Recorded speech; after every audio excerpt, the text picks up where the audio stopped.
donc, la question se pose maintenant de comment capter l'attention de vos cibles sur LinkedIn. Et quand je dis de vos cibles, rappelez-vous que vos cibles maintenant sont devenues des relations. On va partir du principe, et ça c'est le vrai sujet, c'est-à-dire que c'est souvent sur ce point-là qu'il y a le plus de difficultés. Ce que je vous ai présenté jusqu'à maintenant, c'est un peu les prérequis, c'est les prémices, c'est ce qui vous permet d'arriver dans cette situation-là avec le maximum de chances derrière de convertir ces nouvelles relations en leads et en prospects. Mais concrètement, comment le faire?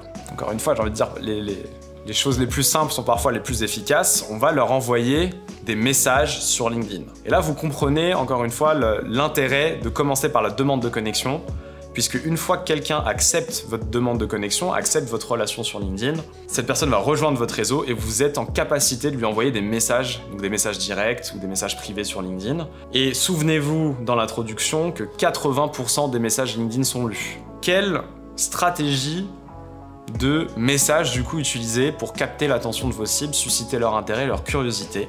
Moi en fait je vous propose un challenge. Le challenge c'est le suivant, c'est comment justement capter l'attention de votre cible en 3 messages. Alors pourquoi en 3 messages? Parce que personnellement je pense que après 3 messages sur LinkedIn, si la personne ne vous a toujours pas répondu, ça sert à rien d'insister. C'est-à-dire qu'on n'est pas là pour spammer les gens, on n'est pas là pour les embêter ou pour voilà. Donc si après 3 messages vous n'avez toujours pas eu de retour, c'est pas grave, concentrez-vous sur les personnes qui vont vous répondre. Première stratégie que je vous conseille, et ça va être le premier message qu'on va envoyer, posez la bonne question pour lancer un échange. Ok, on est sur LinkedIn. LinkedIn, c'est un réseau social. Sur un réseau social, ce qui marche, on est comme sur du Messenger, sur du chat, sur du WhatsApp, c'est de la conversation instantanée. Donc, il faut essayer de lancer un échange sur LinkedIn. Première chose à faire, première stratégie, et on va voir ensemble comment justement maximiser l'échange, de lancer un échange sur LinkedIn. Deuxième stratégie, c'est-à-dire si la personne n'a pas répondu après votre premier message, ce qui est important à chaque fois, c'est de changer votre approche et de changer votre accroche. Sinon, vous faites du spam en fait. Vous allez donner pour recevoir un retour. Donc qu'est-ce que vous allez faire? Vous allez donner, offrir un lead magnet. Donc j'ai déjà parlé de la notion de lead magnet. Justement, vous allez capitaliser sur les lead magnets que vous avez créés pour pouvoir les partager, pour pouvoir les offrir, les donner à vos nouvelles relations sur LinkedIn. Et puis, troisième message, donc on part du principe que la personne ne vous a toujours pas répondu après le deuxième message, c'est la dernière relance, d'accord? Donc pour moi, c'est un peu la dernière chance. Donc le but, ça va être de rappeler votre valeur ajoutée potentielle pour la personne et de laisser une porte ouverte pour que si la personne, du coup, à un moment donné, ait envie de revenir vers vous, qu'elle puisse le faire très rapidement et très facilement. Et donc ça, je vais vous présenter aussi, du coup, comment le faire. C'est très simple sur LinkedIn pour pouvoir envoyer un message à quelqu'un que vous ciblez. Par exemple, là, je prends l'exemple de Paul. Paul qui est l'associé cofondateur de Victor. Je suis en relation avec Paul sur LinkedIn, je vais pouvoir, très simplement, il y a le bouton message qui va me permettre de lui envoyer un message. Donc encore une fois, il n'y a pas plus simple que LinkedIn pour contacter les bonnes personnes. Maintenant, c'est dans la façon de contacter ces personnes-là que tout se joue. Et donc, première stratégie, comment poser la bonne question à Paul? Si je prends mon exemple, quelle est la bonne question que je vais pouvoir poser à Paul pour maximiser les chances d'ouvrir une discussion avec Paul sur LinkedIn? Souvenez-vous que c'est très important de ne pas faire de suppositions. C'est-à-dire que c'est pas parce que la personne vous a accepté en tant que nouvelle relation sur LinkedIn que c'est déjà un lead. Ne considérez pas vos nouvelles relations sur LinkedIn comme des leads, parce qu'en fait sinon vous allez avoir la mauvaise approche, vous allez tout de suite du coup lui proposer un rendez-vous, vous allez tout de suite essayer d'arriver tout de suite sur du commercial. 3 stratégies pour moi de questions à poser, que je vous partage et que vous pouvez justement utiliser ensuite en fonction bien sûr de vos cibles, de votre stratégie, de votre approche, mais pour moi, il y a 3 stratégies qui fonctionnent bien. La première stratégie, c'est de proposer une démo. Alors, proposer une démo, vous allez me dire, oui, c'est facile quand on est dans le monde du logiciel. Si on n'est pas dans le logiciel, franchement, il faut être un peu créatif, mais quasiment dans tous les business aujourd'hui, vous avez quelque chose à... Vous pouvez montrer, vous pouvez démontrer quelque chose. Je vous donne un exemple. Moi, j'ai travaillé avec une société qui fait de la prestation de référencement naturel, donc du SEO. Le SEO, c'est un service, je veux dire, ils font pas ça avec un logiciel. Ils proposent une démo justement en premier message pour montrer concrètement à la personne en face comment ils vont pouvoir retrouver les bons mots-clés et bâtir une stratégie pour aider cette personne à performer. Donc, quand je dis le mot démo, n'entendez pas tuto logiciel. Entendez qu'est-ce que vous pouvez montrer, démontrer à la personne en face. Victor, accordez-moi 30 minutes et je vous montre comment retrouver vos cibles sur LinkedIn et quel message leur envoyer pour capter leur attention. Seriez-vous partant? Soyez simple, soyez court. Soyez direct, on est sur les codes des réseaux sociaux, on est sur du chat, mais vous devez apporter de la valeur. C'est-à-dire que moi, je sais que Victor, qui est cofondateur aujourd'hui d'une boîte en pleine expansion, et peut-être bientôt encore plus grand. À ce stade-là, forcément, il a des réflexions à un moment sur sa stratégie commerciale. Et vu qu'il se positionne quand même dans le B2B, en tout cas une bonne partie des clients de la société de Victor vont être dans du B2B, dans du logiciel, dans du SaaS, forcément à un moment ça peut l'intéresser que je puisse lui montrer en 30 minutes dans un meeting rapide, bah voilà regarde je te conseille de faire telle recherche, tel filtre, etc. Et hop, t'as la liste de toutes les personnes potentiellement qui pourraient être intéressées par ton offre. Vous voyez que là sur cette proposition je parle pas de NeoDeal. Enfin, je sais pas si vous avez remarqué, mais je suis pas en train de parler de NeoDeal, je suis en train de juste de te proposer, de te montrer comment retrouver tes cibles sur LinkedIn. Pourquoi? Parce que je sais que si du coup, grâce à ce rendez-vous, j'arrive à te montrer à quel point c'est facile de retrouver les bonnes personnes, bah, je suis à ça derrière de t'intéresser sur mon produit. Alors, deuxième stratégie, c'est planter la graine.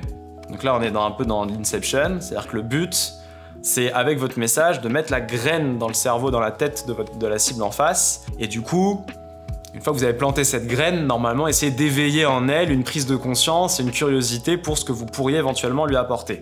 Victor, votre profil LinkedIn peut vous rapporter des leads chaque semaine avec la bonne routine. Quelle est votre routine de prospection sur LinkedIn aujourd'hui?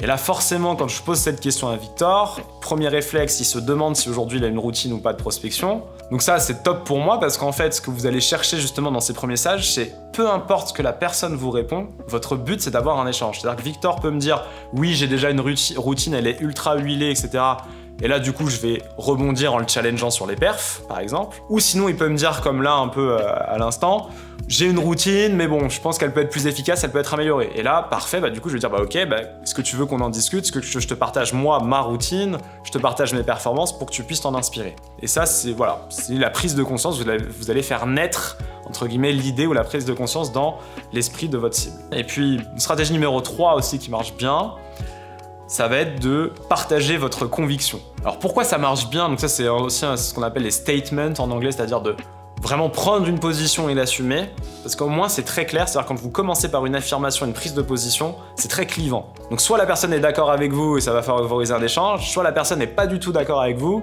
et c'est pas grave, tant mieux, ça favorise aussi un échange, c'est ce que vous cherchez. Donc un exemple de partage de conviction, ce serait Victor, LinkedIn est la mine d'or des équipes marketing et sales B2B.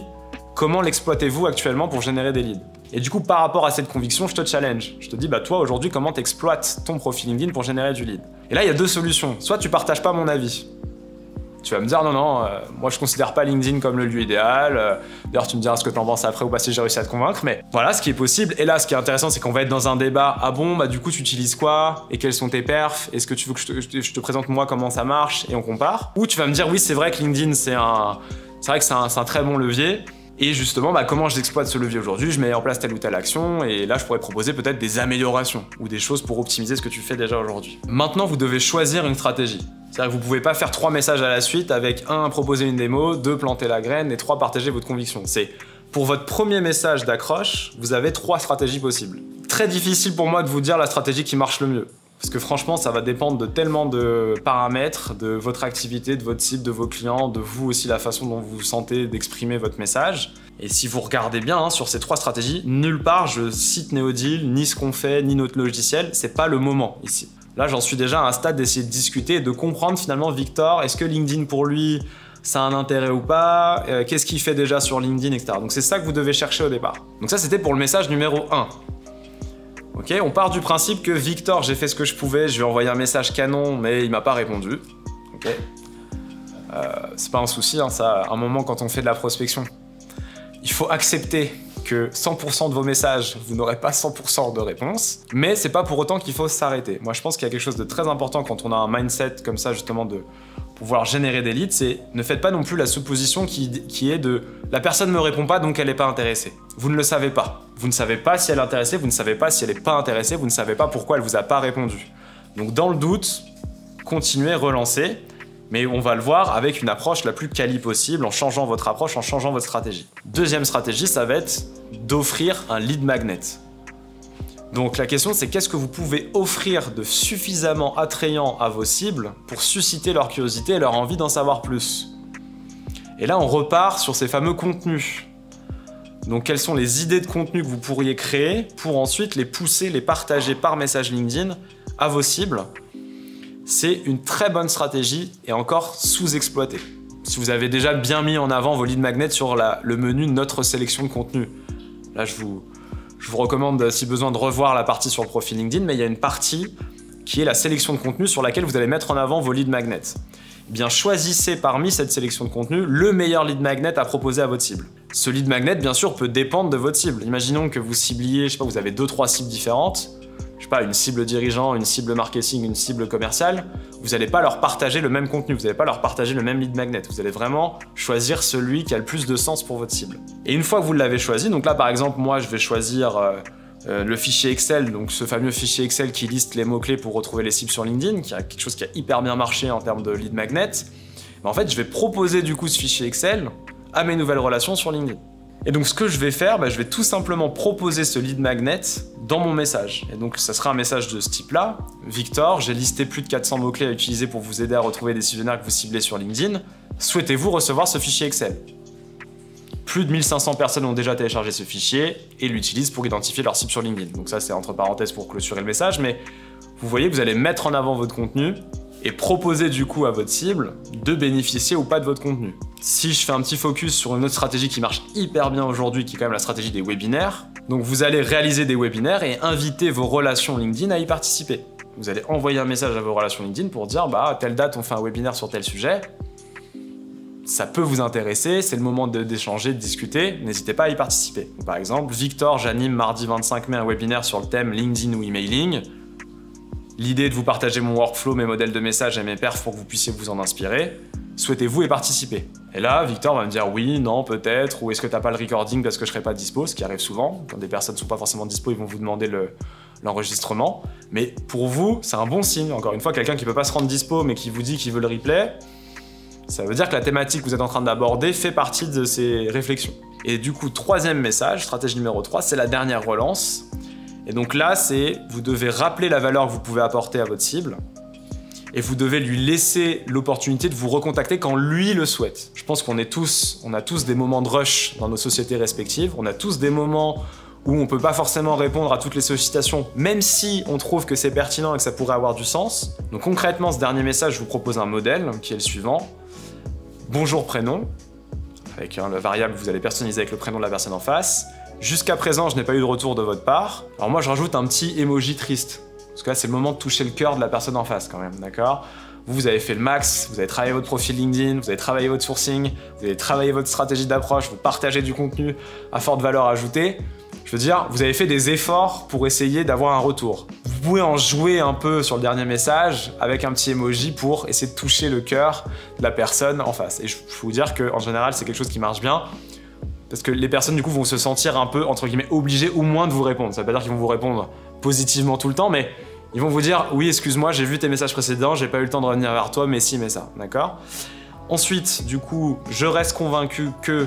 Et là, vous rappelez ce que vous pouvez faire gagner à votre cible. Et enfin, vous terminez par « Je serais ravi de vous montrer comment en 30 minutes avec un lien Calendly. » Et là, l'intérêt du lien Calendly à ce moment-là, c'est que justement, la personne, à un moment, quand elle va checker ses messages LinkedIn ou qu'elle voudra revenir vers vous, elle a un moyen très simple, justement, de prendre un meeting avec vous et de planifier un rendez-vous avec vous. C'est-à-dire que pour moi, quelqu'un qui ne vous connaît pas, par exemple Victor, on se connaît pas, je t'envoie une invite sur LinkedIn en te disant « Je te propose qu'on se fasse un meeting pour te montrer Neodeal », alors que t'as jamais entendu parler de moi, t'as jamais entendu parler de Neodeal, j'ai beaucoup de chance, peut-être tu vas regarder mon site et éventuellement... Voilà, ça c'est si j'ai beaucoup de chance, mais sinon 90% des personnes... Voilà, vont tout simplement pas vous répondre parce que vous avez une approche trop directe, trop vite sur vous et sur votre produit. Petite démonstration sur le message du coup, ce que ça donnerait pour Victor. Donc ça serait « Bonjour Victor, jusqu'à présent j'ai pas eu de retour de votre part. Je reste convaincu que votre profil LinkedIn pourrait vous rapporter des leads régulièrement. Je serais ravi de vous montrer comment en 30 minutes. Lien Calendly. Et je termine par « Tenez-moi informé ». Pareil, « Tenez-moi informé », ça pousse quand même un peu la personne à dire « Ouais, ok, je lui réponds quand même, ça fait 3 messages. » Oui ou non, mais je lui réponds. Et comme ça, vous allez pouvoir clôturer, voilà moi ce que j'appelle clôturer avec classe, vous allez clôturer avec classe votre campagne en laissant l'opportunité à la personne, si à un moment, effectivement, ça l'intéresse mais que c'était pas le moment ou autre, ou voire de transmettre vos coordonnées aux bonnes personnes en interne, parce que parfois, vous n'allez pas forcément être sur la bonne personne, et donc, on va vous rediriger vers la personne qui s'occupe de ci, de ça en interne. Petit aparté sur Calendly, qui est un des outils, je pense, aujourd'hui les plus utiles quand on est, on va dire, dans des fonctions commerciales ou de sales. Par contre, faites attention à la façon dont vous utilisez Calendly. C'est-à-dire, ne balancez pas vos liens Calendly alors que la personne vous a toujours pas répondu ou qu'elle a pas dit OK pour un meeting. Moi, ma stratégie, c'est d'abord, j'essaye de faire en sorte que la personne me dise OK, je suis partant pour un meeting. Et quand elle me dit ça, à ce moment-là, je lui partage mon calendrier pour faciliter la prise de rendez-vous. En termes du coup de taux de réponse, parce qu'on a parlé du taux de lecture en début de masterclass, sur les performances qui étaient déjà très bonnes en termes de visibilité. Maintenant, si on regarde en taux de réponse, donc là pareil, je vous ai mis une synthèse finalement de statistiques qu'on a cumulées. Neodeal, on a maintenant plus de 3 ans, plus de 400 clients, donc on commence à avoir un historique et des données qui nous permettent justement de vous proposer ce type d'analyse statistique. Et ce qu'on remarque, c'est que finalement le taux de réponse, après 3 relances étalées sur 30 jours. Donc là j'insiste, c'est après 3 messages de relance étalés sur 30 jours. D'accord? Donc en gros, à la fin de votre séquence de prospection, si on regarde les performances, en fait, si vous êtes à 10% de réponse, c'est faible. D'accord? Si vous êtes à 20%, c'est moyen, ça commence à être intéressant, mais c'est pareil, pour moi, c'est la moyenne qu'il faut essayer d'aller cibler très rapidement. C'est la perf qu'il faut aller chercher le plus rapidement possible. Et normalement, si vous travaillez bien votre profil, si vous travaillez bien votre sourcing, si vous travaillez bien vos accroches, vous devriez être au moins à 20%. Et ensuite, au-dessus, 30%, ça commence à être bon, et au-dessus de 40%, c'est excellent. Donc, ce qui vous montre quand même que si vous avez une certaine régularité sur la stratégie que je viens de vous présenter, vraiment, toutes les semaines, vous allez avoir des réponses, vous allez avoir des nouveaux leads, vous allez avoir des nouvelles relations, des nouvelles discussions intéressantes. Peut-être aussi conclure sur cette partie message, et je pense que c'est très important de le dire, vous n'allez rien vendre sur LinkedIn. Qu'on soit clair, LinkedIn, c'est un endroit pour initier un échange, pour initier votre démarche, votre prospection. Le but sur LinkedIn, c'est de nouer des relations avec les bonnes personnes, de capter l'attention, de susciter la curiosité de ces personnes-là. C'est ça l'objectif. Pour ceux qui mettraient en pratique assez rapidement ces conseils, je vous invite à me partager ensuite vos propres performances pour qu'on puisse en discuter et voir effectivement où vous vous situez. Et voilà, donc je veux dire, il y a des bénéfices en plus du pure lead generation que vous n'allez pas forcément voir, mais qui existent sur LinkedIn, sur votre visibilité, sur votre notoriété, et donc par exemple sur l'augmentation de votre trafic. Si vous allez voir votre Google Analytics et que vous prenez la source LinkedIn, si vous déployez ce type de stratégie, vous allez voir que le nombre de personnes qui viennent de LinkedIn sur votre site va augmenter. C'est logique parce que vous prenez contact avec des personnes qui correspondent à vos clients, vous avez une bonne approche, etc. et vous faites ça régulièrement. Donc vous allez aussi gagner, je veux dire, voilà, il y a des bénéfices en plus que juste le lead qui sont quand même intéressants quand on est dans ces stratégies de marketing et des stratégies de lead generation.